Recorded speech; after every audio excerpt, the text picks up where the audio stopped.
Welcome to the Midwest Moguls Show, where we talk all things business, real estate, and entrepreneurship. Let's dive into today's episode and make business enjoyable again.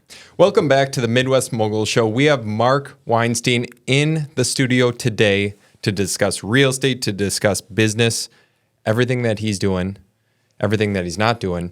And we're going to learn a little bit more about him, his business, lifestyle, so on and so forth. But Marc, if you want to tell us a little bit about who you are, what you do, we can take the conversation from there. Then we'll get back into the original conversation we were having. So I started my real estate journey back in 2016. Prior to that, I worked at a big corporate company, and I had bought my first property in 2011, and to live in. Yeah.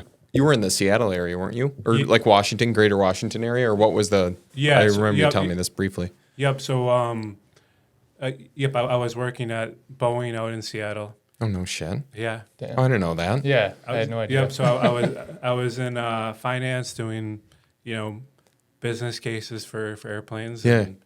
And bought my first property in 2011, and that was a downturn in the market. Yeah. And 3 years later, property almost doubled with crap. doing just a little bit of work, and sold that property and moved on to kind of a 1970s house in a really nice neighborhood that I fixed up and learned how to do a lot of rehabbing on my own and working with other contractors.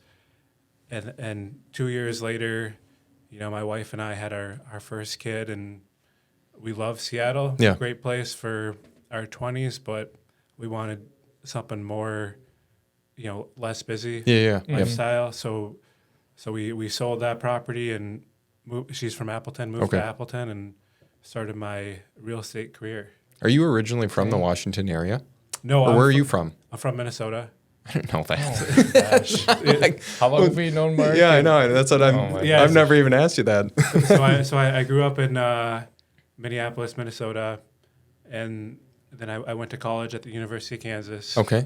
And then my brother is a huge, he's a pilot, big into airplanes. I thought you were going to say pothead. Yeah.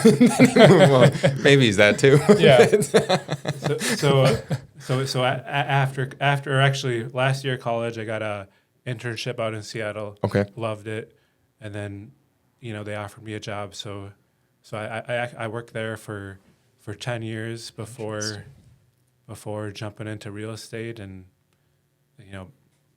real estate was the best move I've ever made. And I guess kind of quick question. So what made you, I guess, want to buy your first property? Like, did you read something? Did you talk with someone? Like, what about real estate kind of interests you? Because obviously going from financing, dealing with planes and all that, to then real estate is kind of a different mind switch. Yeah, I really wasn't into houses at the time. It was more, I didn't want to rent. Yeah. So I even the first property I lived in, I didn't renovate it all that much. It was, a small townhouse, really good location, and just wanted to live there. Right. And then it was the appreciation of the property over 3 years that I was like, I made almost as much on that property per year as I did working, where things started to click, and then taking it to the next level on a property that did need to be fixed up. I think I made more on the real estate side than I did at work, and I enjoyed it. I have a passion for fixing things up, and just jumped in. But even when I moved to Appleton, I was very, very slow. Like it took 3-4 months before I decided to buy a property. Like, you had some learning lessons too, didn't you? I had some initial partnerships. Yeah. we can blot out all the names and experiences, but I mean, I had some of that too. I mean, but even with the bad experiences, there's still good that comes from it, where they push you to jump in faster. So but yeah, I started out. I remember more on the slow slide. I wasn't really sure what to buy or what was even a good deal. Correct. It took time to really understand, houses, neighborhoods, locations. Well, and now, because what got me thinking is, okay, you had so much equity that you rolled from the places in Washington. Do you now, and we'll get into this in a little bit, just like the rental portfolio, everything like that. But Yep. do you think now that the wealth in real estate, is that in your mind is the appreciation of the properties a lot more top of mind than the actual cash flow of the properties, or what is, because you had some initial experiences that were like, hey, it appreciated Yep. 100+% or 200% versus, okay, I can make $100 on this per month or $200 on it per month. So what, in your mind, when you're buying places now, what is kind of the focus on that? Yep. So when I buy places now, I'm not necessarily looking at cash flow. I look for, what can I sell this for after it's fixed up? I want to have equity in the property. Equity to me is more important because my goal is to buy a property, fix it up, rent it, and when the tenant moves out, then I either re-rent it or I sell it, and that way you're paying longer term capital gains. Correct. Or versus you sell it right away, then you're paying more for tax. And that's where, like, over 12 months, then it's the long-term capital gain. Or, as you've probably figured out, you might not even need to rent it for that long, but as long as you have the renter in there, then you can, like, something along those lines. Isn't that what your accountant told you? Yeah, I mean, it comes down to, like, when you're buying the property, it's your intentions. Yeah. So my intention going into my properties, or I do have some properties that I identify right away as, hey, I want to buy this property and flip it. But my, ever since, or I would say in the last few years, I've been more geared towards buying, fixing up, finding a good tenant, or possibly rent to own. Yep. And then holding it until they're ready to buy it, or they want to move out, and then I'll explore the next Correct. best That's kind of a smart way to do it because, like you said, you hold it for, you have a tenant in there for over a year, and then you can just sell it and not have to worry about the short-term gains, I guess, when it comes down to taxes.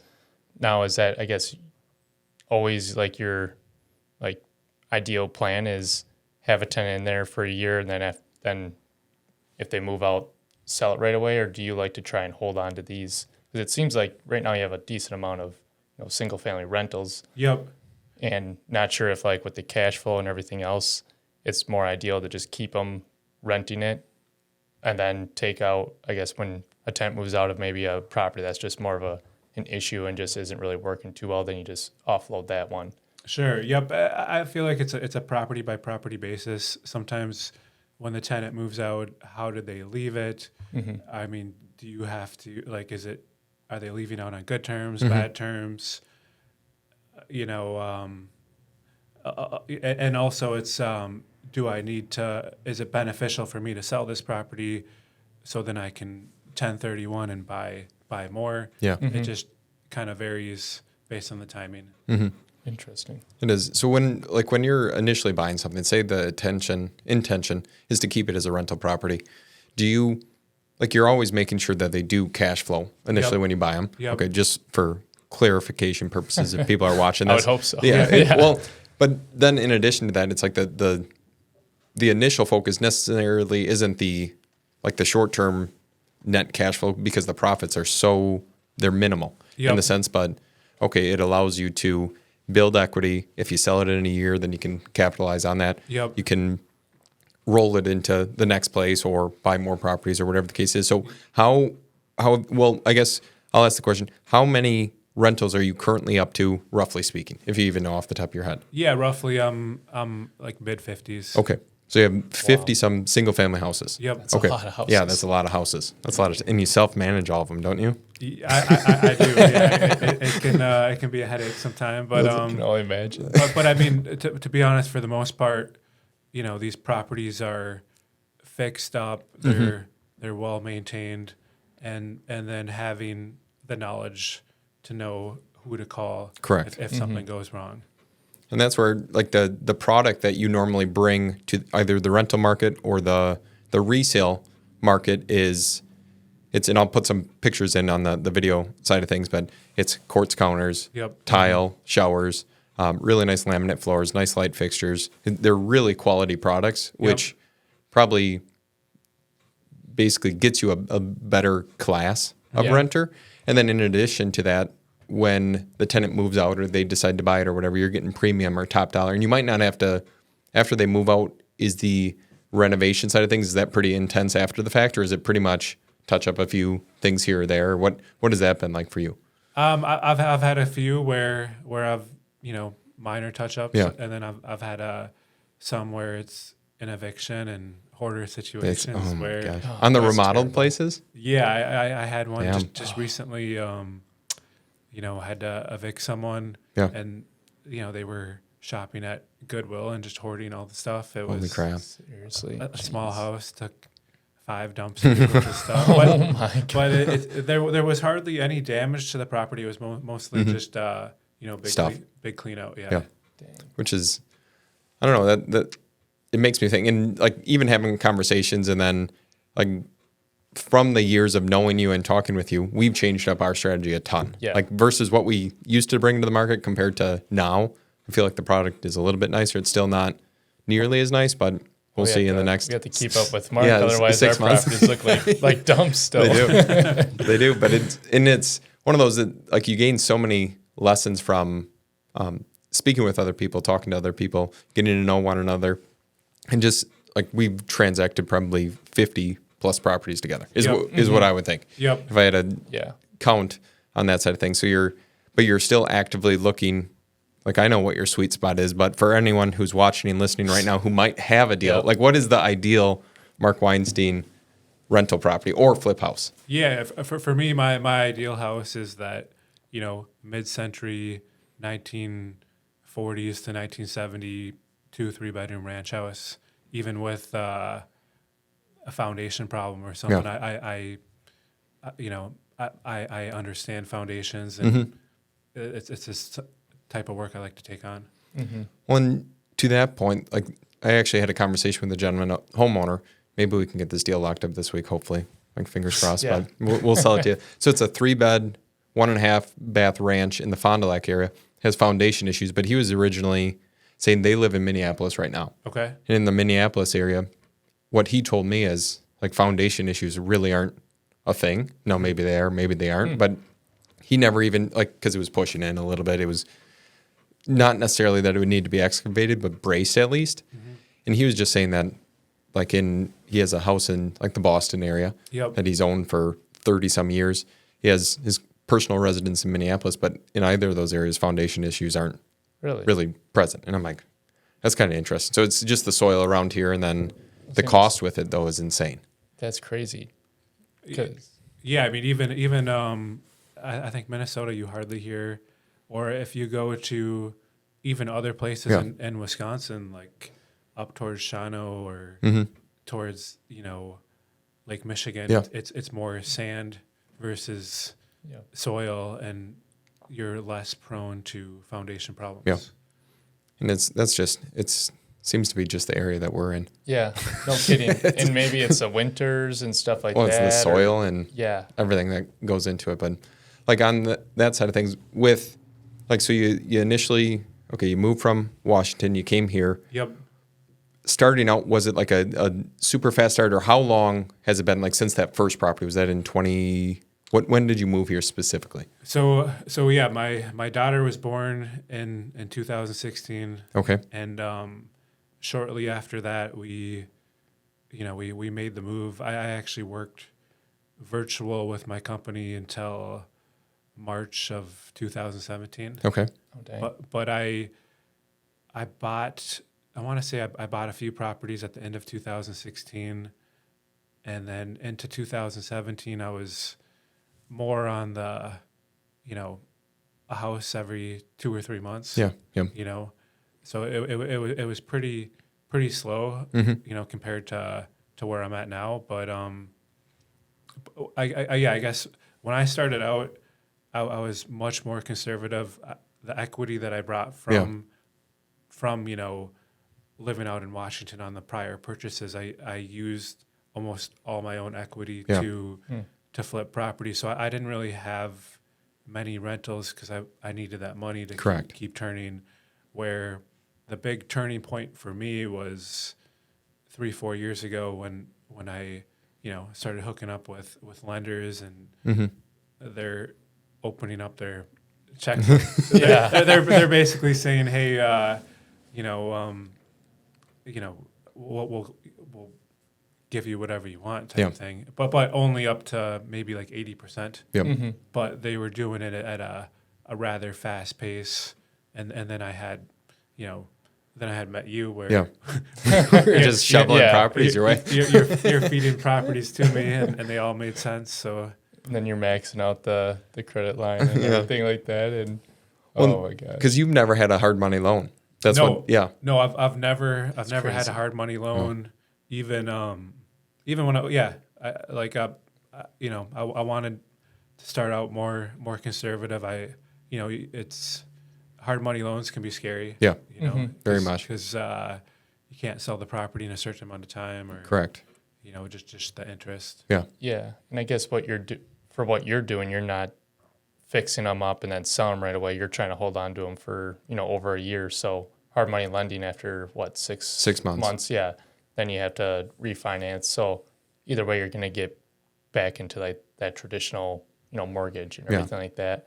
And just quick question, I guess, with the lending that you're doing right now, what is, I guess, a typical interest rate that you're getting, or is it just strictly off of all the equity that you have with all your other properties? Well, so I do have quite a few lines of credit that fluctuate that I use, but when I go to obtain a new loan, I have a good relationship with Community First, and they're at like 6.5%. Oh wow! So it's pretty low, but their process and time it takes to get a new loan takes a little bit longer than some of the other banks that I've worked with prior. So it's but rates have gone down. I have plenty of properties that are in the 8s that I might consider refinancing down the road. Okay. Yeah, because that's always the biggest thing right now is people are trying to figure out, okay, where can I get the cheapest interest rate? Because now it's it's been crazy for the past couple of years with interest rates going up, and now that we're starting to see them come down a little bit more. So it always, I feel like, helps when you have that good connection with the lender, and I don't know, I might be speaking. Just go for it. Is it possible for lenders to give you a lesser interest rate because of the business you've been doing with them? I have no idea if that's even a thing or not. Or is it always just, this is our 6.5, everybody gets it no matter what, if you're buying just one property for your own sake, or you're flipping all these properties and we're lending you a lot of money? Yeah, I think it's always case by case depending on, what the current interest rate is. But it's also based on your how much risk they see you are, based on your credit score and all that other kind of stuff on how they determine, what rate, how much you're going to put down, for down payment. So I was just that's interesting. So it's like a lot of it was you were using like basically the money that the bank would give you, but taking a more, I guess some people would say, like a little bit more conservative. We were saying Mark has never had a hard money loan. Like he's built he moved from Washington. He got to where he's at today. He had some initial partnerships, which maybe we'll get into, just the nuances that can come with bad partnerships. And we'll keep everything very high level. But with that of like slowly growing and then just utilizing like equity from the deals. So it's like, say you put down, or say you bought your first property, then you would basically just sell that, roll it into the next, and then you accumulated at some point enough to have, like we were just talking before this, 10 properties in progress. Yep. So it's like, how do you go from that to where it is now? Like when, or how many properties did you have to hit the threshold of like, hey, banks are willing to borrow to me? And at what equity percentage do you think you were on most of your portfolio at that point? Well, I guess I was very, very conservative, at first, even, but before, I think I was 2 or 3 years in before I got like an actual loan that wasn't a line of credit. Because I was all about flipping. I almost wish, looking back when interest rates were lower, I would have bought and held on to more rentals. But yeah, I guess to me, it was just getting comfortable with what the property's worth, being able to maintain it, and then the deals were coming in, and made a relationship with a bank that could turn around a loan in 2 or 3 weeks, and just kept maximizing that. Yeah. And it's through a lot of the traditional banks, because you had a call recently did you ever talk to US Bank? Yesterday I did.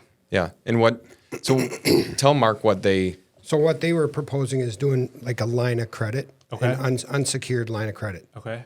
So I asked her, because I said, are we at 12 or 15%, which is kind of where the hard money guys are at.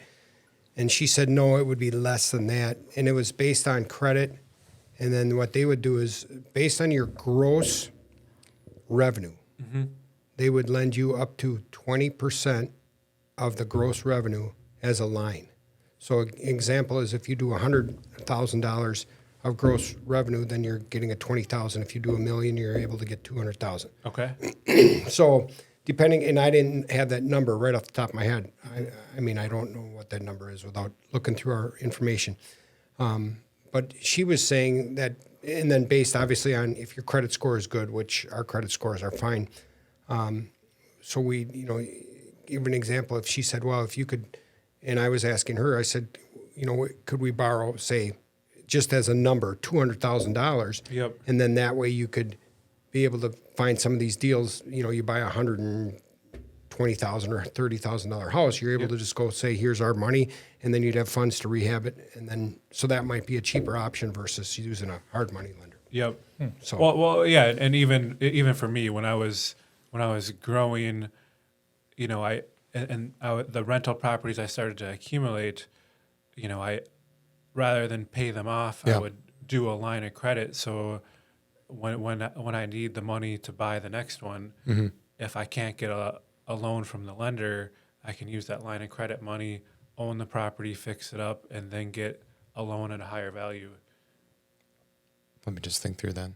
So So say that again. Yeah, for what? run Just through that one more time. Just so I'm everybody- understanding. so rather than getting a loan when I initially buy it, Yep. because then they're only going to give me based on purchase price, Correct. maybe Yep. 80% of Yeah. that.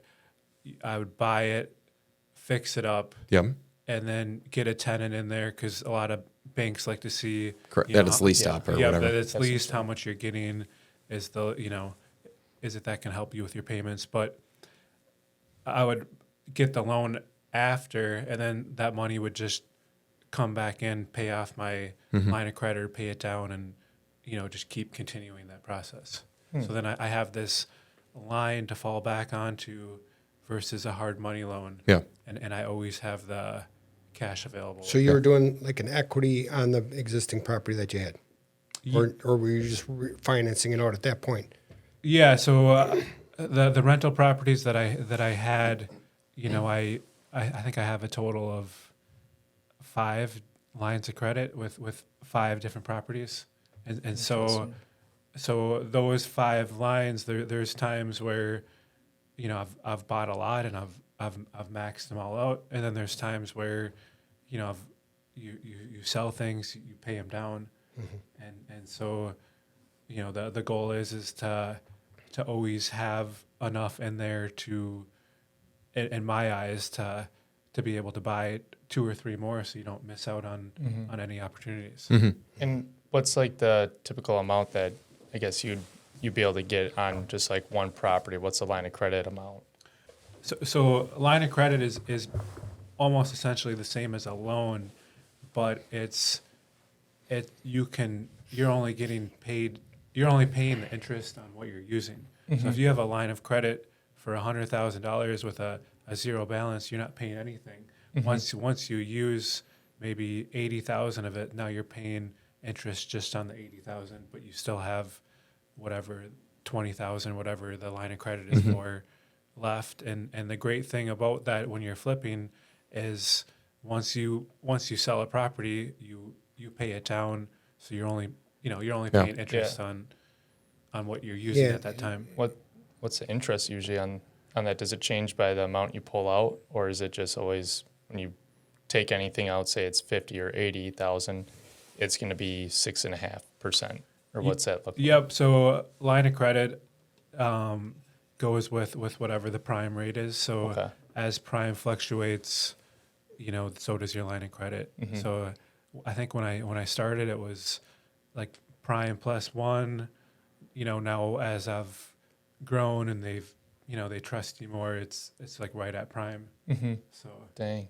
Kind of similar to what we've been doing on the with the home equity. Yeah, very much so. So we've kind of done the same thing, but we just did a home equity on my personal home. Yep. And then instead of what they did is they just gave us a line based on that, and then we use that money, pay the interest only, and then just when that property particular, we're not doing it on rentals, we're just doing it on flips.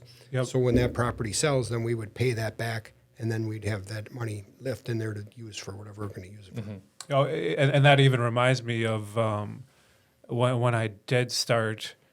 That's what I did.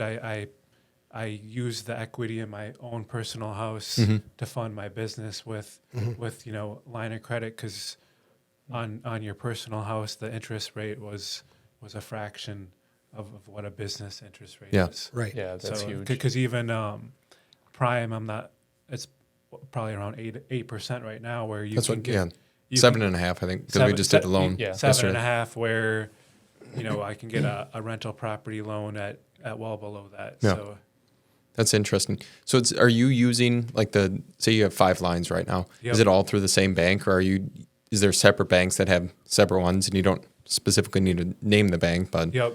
Okay. Yeah. So I have a couple banks that I mainly deal with, Okay. and I have lines at both of them. Okay.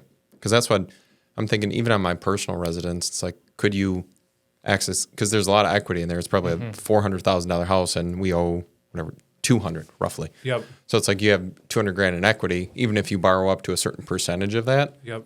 you still have a lot. And then are you, like with the flip profits that you're generating, are you paying down the mortgages on any of those properties, or is it just pretty much just rolling it into the next place? Or how has that worked over the years? Yeah. For me, yeah, I roll that into the next properties, because I just want to keep buying. And for the most part, when I look at a lot of my purchases now, it's selling a rental property, 1031ing, and then using that money to buy more.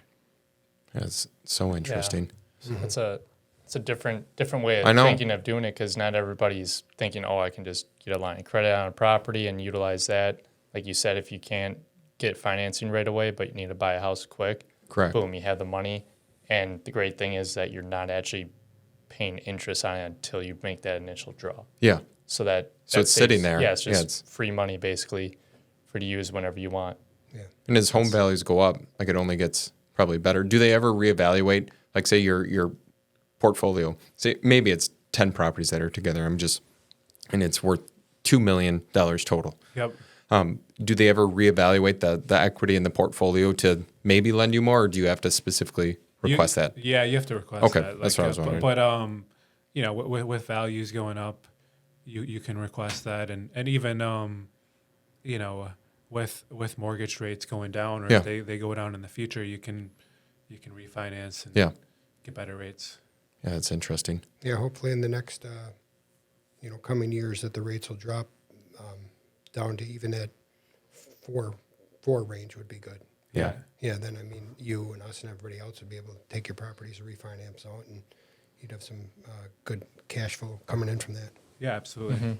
And then like kind of segueing into a little bit. So you kind of avoid partnerships, don't you? For lack of a better term. Well, I guess you could say that. Business partners. Yeah, but I mean, What are we considered? Yeah. It's a strategic partnership. When I started, I did start up with a business partner, and there are a lot of advantages of that. It's just it's also there's disadvantages where things can go wrong too. So And you're only making half as much. Did you get burned by somebody at one point, or is it just a decision that you decided you didn't want to do it?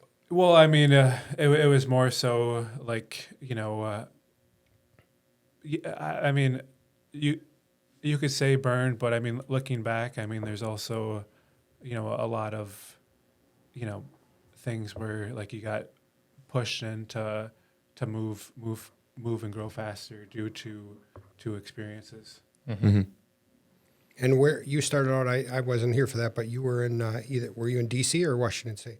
Oh, Washington State. He was working for Boeing. But I never. So you weren't doing the house stuff there? So yeah, I bought my only personal properties, but like I said, I took the gains from my properties there, and used that to start my real estate business in Appleton or Fox Valley. How was the market in Washington versus Wisconsin? Was it similar, or were the prices different? No, prices were just insane. I mean, and Seattle's like the fastest growing city in the U.S. and even a lot of it was timing. I was lucky to buy in 2011 was bottom of the market. Yeah, that's like rock bottom prices. Even I look at this townhouse that I sold back in 2014. It's maybe doubled or tripled since I sold it. But I mean, it's a totally different area. I look at how much they've developed. Yeah.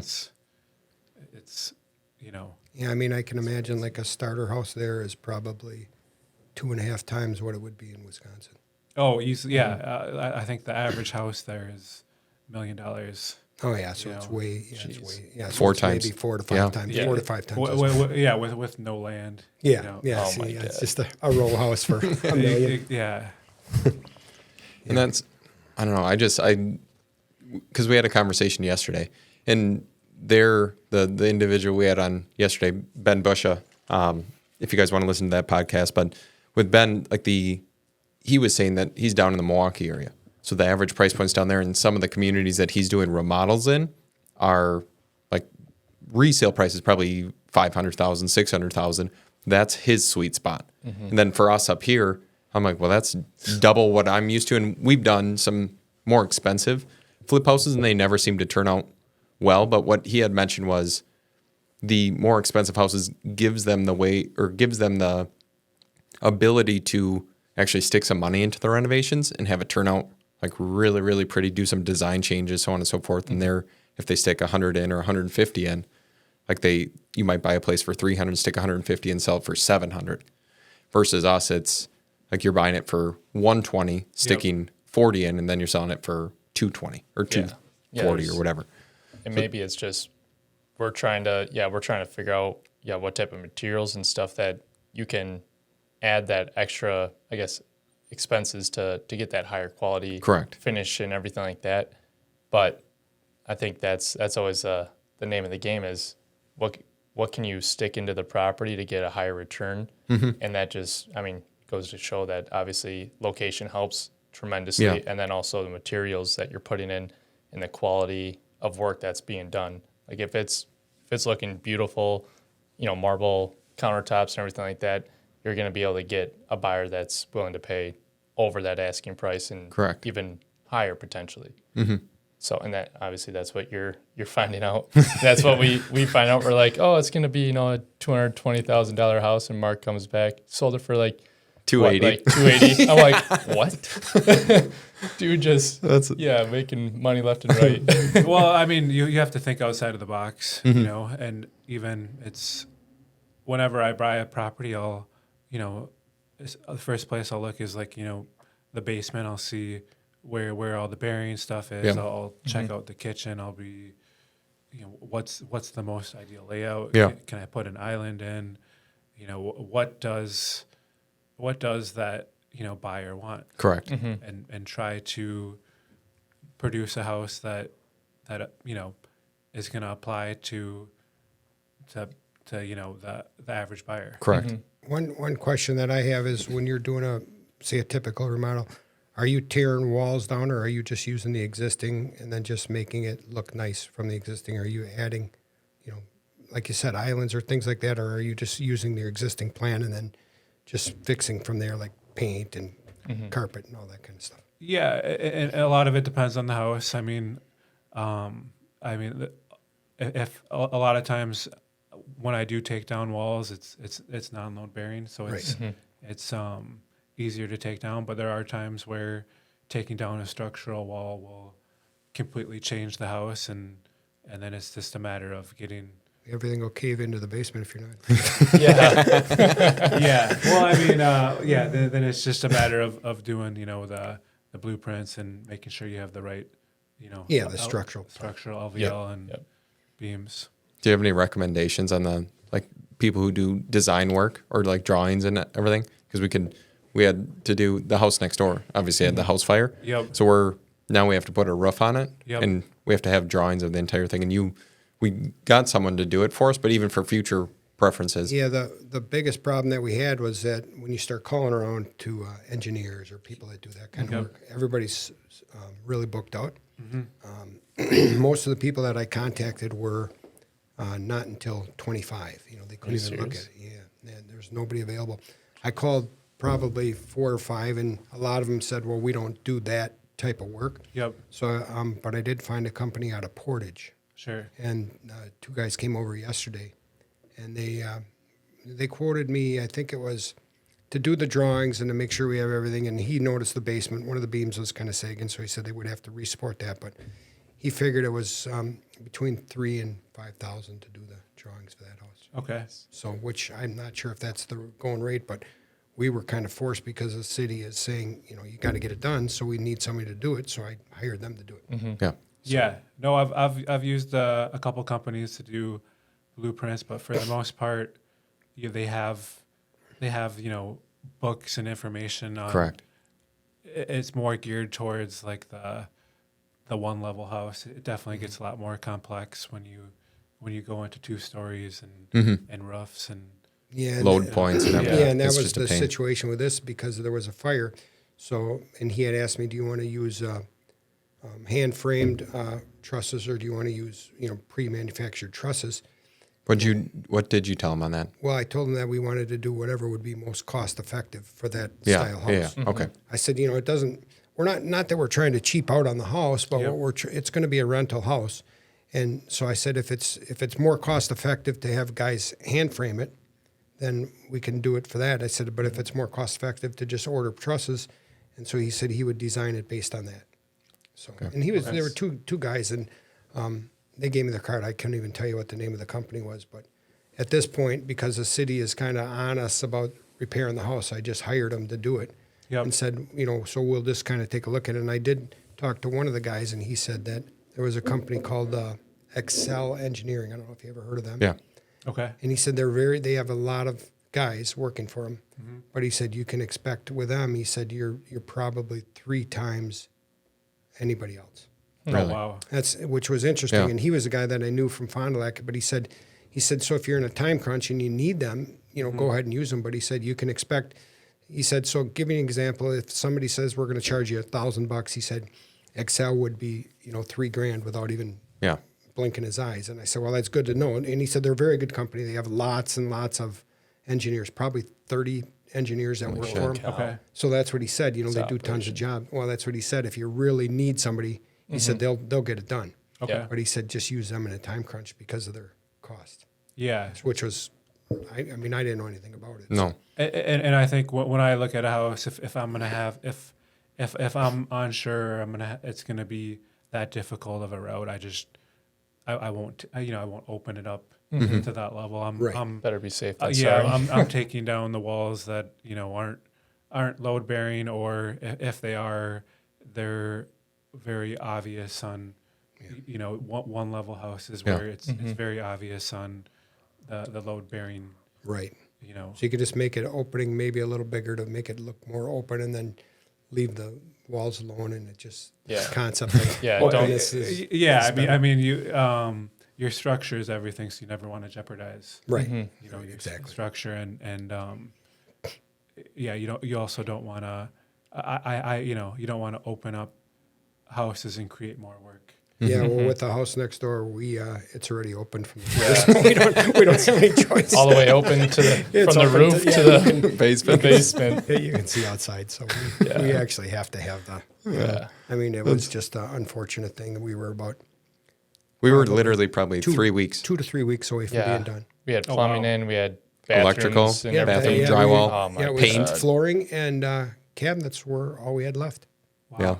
Yeah, everything was Yeah, done. no shit. Yeah, that was what Oh we had my to do. God. Yeah, it just stinks because, and then the insurance, which we found out after, was just a nightmare because, and the engineers guys didn't realize that either, and he said he would have sued him, and I said, well, it's easier said than done because when you have an insurance policy, they say this is what you're during the remodel process. Maybe you know this, maybe you don't, but they will pay you less than if there was somebody actually living there. Oh wow. Because it's Yeah, actual just- cash value. Yeah. Policies. So And it's, you- I don't, yeah, it was crazy because we had the house insured for 135 or something like that. yeah, and we ended up getting less than 30,000. Wow. Yeah, So I mean, it's- And what was the almost reasoning behind So it's that? like with the actual cash value policies, nobody's living there. no one's living there, so they won't insure it for the full replacement cost, but they'll insure it like actual cash value. What that means is they're giving you a depreciated amount based upon the age of every single component in there. So the roof was older; it was 20 years old. So it's like, hey, that's pretty much at expectancy. We'll give you nothing for that. The framing, the electrical, the plumbing was new, and the windows were new. So they gave us, I think the payout was like 42,000, but for a lot of the stuff that was older, it didn't matter. Like they wouldn't give you anything. So it's although we had insurance for 135,000, the actual components from what they determined was 42,000, and that's where I don't know. And I talked to other insurance agents about it, and they were like, "Yeah, you can't really do anything from the flip side of things." The good news with it is that I was glad that nobody was living there because Oh my God. you know That if would've been somebody terrible. if somebody was living there and it was a bedrooms are upstairs, Sure. and I mean if somebody would have been Yeah. killed or Yeah, I know. from that would have That would been have been terrible. That it would. would have been so that part of it was good that nobody was living there. Yeah. So, but now we just have to go through and have the electrical reevaluated and make sure that that's all good. Plumbing should be good, but the electrical is. Yeah. It was a fire, or what Yeah. was it? Yeah, it was an attic. I think Oh, wow. it could have been. Did they say if it was Well, they didn't really electrical? say, We're but assuming it was we're probably assuming Yeah, it was. electrical. That's what the fire Yeah. marshal determined. I was Because gonna the say. attic had the older wiring. Yeah. Oh, okay, knob and tube. Or Yep. something. Yeah, Yep. yeah. Okay. And I think what happened was the guy who was working on the house was telling me one day that he was sick of the blowing the fuses in the actual circuit box, which was new. They were not fuses, but circuits. Breakers. And then so he put a 30 where there was supposed to be a 20. Wow. And I think that not knowing that was causing a Over siege of. well, beyond, Yeah. I think it just got the upstairs stuff got hot. Yeah. Sure. From having not enough or too much Well, juice. and I mean, knob and tube. I mean, you want to replace it anyways. Yeah, our electrician. That's an interesting question because saying what you said, and I asked him, and he said no. He said knob and tube does not need to be replaced. And I said, and I can see your look on your face, and I said, really? And he said, well, if it's decent, he said it won't be a problem, but he said most people do not want it just Yeah. because it's old. It's so old. And insurance companies Yeah, don't want it. because he was Our electrician that we use said, no, you do not have to replace it if it's good. But I Yep. guess that's the question. Yeah. How do you know if it's good or Where's Yep. the line of being good and bad? Yeah, I know. It I always, think it's it always probably looks better- bad. Well, probably better to replace it. yeah, I think my electrician told me a lot of. I mean, if it was original and no one touched it, it's good. But a lot of times people splice into it, That's where the problem and is. then Yeah. they create problems down the line. Yeah, and that's where I think the issue is somebody splices in something you don't know about it, and all of a sudden, like what happened over there, it just was overloaded, got hot, and maybe there was some, I don't know, insulation or something, and because the whole fire was contained to the attic portion, Okay. but they ended up cutting Yeah. the whole house. So it's Then all the water damage too from Yeah. from the the firefighters and, Yep. and everything like that. I think that's what caused even more damage was Correct. just And then all the water. the soot soaks into Oh everything. my God, It yeah. soaks into It the was- hardwoods and everything. So they ripped up. It was all the original drywall. hardwoods, but they ripped up everything. We'll have to post some pictures. Yeah, I know. of That's it- what I'll- of that in there. It's an 'Cause it- interesting. Yeah, it'll be good once it's all done, Yeah. but it's a lot of work on our end. Yeah. Have you ever had on your side like any major like issues with insurance, or have you had to file a claim at all, or not No, necessarily? I've been lucky. Yeah. I haven't. I mean, there's probably claims. Yeah, I know. Yeah, knock on wood. Knock on wood. There's claims, that I could have done, but like, you get insurance involved. and Correct. It's kind of a hassle, but Yep. I recently did do a house that was in a pretty bad fire. Okay. When I was in there, or actually they previously told me it was mainly just smoke Yep. for a long time. But then when the fire, when they put out the fire, they extinguished so much that when I got the city involved, Yeah. they said, we just want you to start fresh. Correct. So That's terrible. got the entire house, update it to, whatever the year codes are, even though I remember like they wanted me to insulate the house based on if the walls were thicker. Oh my You Yeah, know, it's- so I, there were a lot of workarounds, but at the end of the day though, it was really cool. I had this 1970s house that was like new. Yeah, brand new. Because it was completely gutted Mm-hmm. and fully redone. And if I had to do it again, I would love to have another project like that. Yeah. Did you That's awesome. keep that or did you sell that one? So that one I rented out. I ended up having renting to the wrong person. Oh my gosh.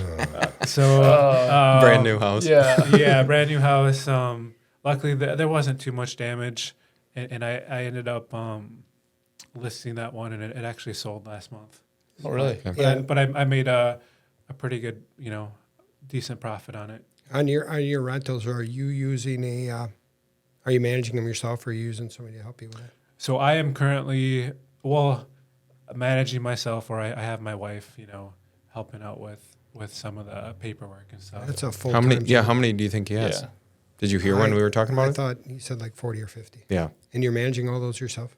Yeah, but I mean, I typically, I don't get a lot of calls, like, because prior to renting, I make sure that they're a really good house. Yeah. Mm-hmm. Yeah. The ones I get calls on are the ones that you buy that have the tenants still in there. Correct. Yep. And That's always the case. they're- And then are you using what's the process for applicants for screening them and stuff? Are you going through a lot of different, making them jump through hoops, or are you just renting to anybody that calls No, you? I'll do an application, and then based on the application, you check to make sure, quick background check and make sure they have a secure job that they can make payments. Mm-hmm. Is there any, you have any requirements, income requirements or anything like that? Or are you just saying, long as you Yeah, I have think enough- from what I've even seen from others that I kind of took is like, 3 times, like if rent's $1,000, you should be making $3,000 a month. Yeah. So 3 times. and then pets, are you doing any type of pet policies or anything like that? Or what are you doing with that? I try to, I've had some issues with pets. I will allow, a dog, but I've had so many issues with cats that Yeah, the smell. It's always hard to it's get the out. smell from the Yeah. cats. yeah. Like dog smell, I feel like you can get rid of dog pee Yeah. or like poop, Yeah. but the cat pee is Yeah, it's that ammonia or whatever's in there that really is tough to. But I mean, rather than just renting even to anyone, something that I've tried to do is more of a rent to own. Truly screen and find someone that is really ready to buy the house in 1 to 5 years and has a plan. Because I would rather, have someone that's going to take better care of the house and then have the opportunity to buy it. Then I don't have to turn it over as much, and they get the house. So when you're doing that, are they doing? Do they have any skin in the game? I mean, are they putting some money into it, or are they just coming in and you're saying you're going to pay this much money, or are they giving you some sort of down payment, or how is that working for you? Yeah, so it to me it's typically pretty close to the same as a normal rental, but I maybe decrease the amount of rent, but I set rents a little bit higher because so much of rent will go towards purchasing the property. Okay. So like let's say, I was going to rent a property for $1,300. I might, do a rent to own at $1,500, and say $400 of every month goes towards the purchase price when they're ready to purchase. And so then you're not requiring a down payment. You're just saying this is the rent, and then using that money to go towards that at the time that they want to actually purchase. Yep, exactly. So if you were to look, because my goal is I want the person to buy the house. So if they have $400 a month going towards the purchase of the property, that's $5,000 roughly a year. Right. So in 2, 3, 4 years, they have, a significant down payment that puts them in a good position to buy the property, and then it's also kind of a security blanket for me. Like if more damage is done or they're not able to buy it, Is that held like in an escrow account, or what are you doing with that money? How are you doing that? It's just Cash. Yeah. Under the mattress. Yeah. No, it's just part of the rent. Okay. And then at the time of purchase, it's use the standard Wisconsin purchase form and So then you would say that it would be like a credit at that time, saying you have accumulated whatever that amount is, $15,000. Yep. So the purchase price is $150. Now your loan is $135 or whatever. exactly. Yep. Do you jack up the purchase price at all, or do you raise it in like expecting that values are going to rise 3% per year? Yep. Your actual purchase price is $250 instead of $235 or whatever the case might be. Do you do that at all or no? So I look at it two ways. If the person is ready to buy in the near future, meaning like year or year and a half, we'll come up with a purchase price at that time. Yep. Otherwise, you run into a lot of people that might be a longer term plan where you just say, when you're ready to purchase, we'll get a third party appraisal. That's probably smart. Determine the value at that time, because if it's unknown, there's otherwise. I mean, you don't really know where the market's going to be in 5 years. It could up, down. Yeah. And that's where like we have that one in Appleton that was a rent own, and I think We're dealing with that. Yeah. It's a huge headache. From our side of things, I'm like, Joe and I have gotten so many calls on it because it's the tenants currently in there. They're just probably not the best. And then the neighbors, like the entire neighborhood knows it, like who the owners are. Yep. And I'm like, I don't even know who the tenant is right now, because the individual we did the rent own with is perfect. But the tenants that he placed, terrible. yeah, they're just like the neighbors can't stand them. Yeah. And they're calling, They have like dogs. it's so many issues. So yeah, but his difference is that he's not. Correct. He's doing the rent to own. Yeah, with I the know. Actual. Right. I know, person that's gonna buy probably that the smarter part. property. Yeah. I mean, we kind of have one, rent back to Well, them. yeah. And we have a couple like that are like possibilities, and that's where I don't know. It's probably the better way, and then they might take a little bit better care of the property. That's what I was ideally, just gonna yeah. ask you. Oh yeah. Well, I mean, 100%. well, and the key is whoever's in your property, you want them to feel at home. You want them to treat it like it's their own home. Take care of it like it's their own home. You don't want someone going in there that's knows they're gonna leave. Yeah. Correct. In 12 months or 24 Treat it like months. or another whatever. rental. Yeah. Basically. I suppose if they knew that they were going to be living there and that it's going to be their house, you're going to find a whole different quality of how they're taking care of it versus somebody that says, I'm just going to live here for a year and move out. Yeah. 100%. Absolutely. And then, then it seems like it's less calls, and Yeah, for sure. Because They're probably doing it all themselves. figuring out stuff. Yeah. Yeah, they're figuring out how to and fix it. my goal too is, when they're ready, if they buy it versus me having to list, I would rather sell it to them at a better deal. Yeah. And Right. not having to, put money in it after they move out. Inspections, Right. everything. Yeah, there's so Because they're many. just going to say, yeah, we're going to just buy the house because they've already lived there. They know what it is. Yep. Do you, I It's a guess, smart plan. I like it. have you ever had the situation where you do the rent to own and then getting close to the time where their time's coming up where they need to purchase a property and they're like, I'm actually not going to be buying it. I'm moving out or I can't afford it. Then what do you do in those situations? Do So- you extend it? But they Do you can't just- obtain financing. Yeah, basically. specifically. Yeah. I mean, I've never ran into the situation where, and mainly because I just started doing this about 3 years ago. Okay. But I have had 4 successful rentals that were purchased, and pretty cool. And I've That's only awesome. had maybe 1 or 2 properties where the person got into it, and then they ran into some issue where they had to move out, and at that point they were late on rent, and and it just kind of got used up in that. Yeah. And the nice thing is, obviously, you're probably getting more, every month than what you typically would have done if you just did a regular rental, So that's kind of nice.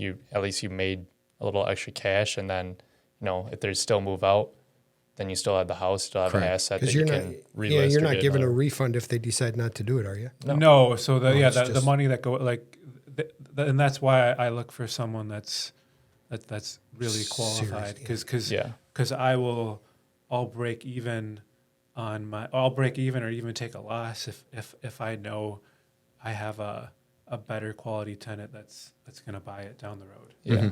Yeah. Yeah. Good strategy. Yeah. I would suggest probably not doing a rent back to own With the previous owner? Yeah, with the previous owner that just went through bankruptcy and Oh, yeah. and Well, and we're also doing that right now foreclosure. on That's one. what we're doing Yeah. right now. Right, And, I thought that's illegal, actually. Well, all right, we'll cut this out. No, but it's- Can we edit this yeah, exactly. video here? but Yeah. it's so that's what's going on with when we have in combined locks. Phenomenal location, probably a 10 out of 10 location. And they actually did a lot of work to it. Like Correct. it looks pretty nice because they've already stuck But- money into it. We'll probably have to stick in 40 grand Oh, to finish it. Hopefully it's all done. No, he wasn't touching it. Like No? when he came in here, no, I he was told- not. Yeah, he's not touching the place Why? because he. So I they guess got 'cause he probably knew he wasn't going to buy correct. it. So they got like So we're 70. getting it back? Well, Oh. probably in March or when January. January, end of Yeah. January. So that's where, Yeah. like, because but they got 70-some thousand at closing. They wanted to get like money before closing. Probably, didn't he say like 15 grand or something Yeah, like that? yeah. Something insane. He's like, yeah, there's a really like this crypto. He was gonna dump all the money in crypto, but the 70-some thousand is gone. So that is, we'll wrap the podcast here, but appreciate you guys watching. As always, hit the like and subscribe button down below. Leave us a 5-star rating and review, and peace. We'll see you in the next one.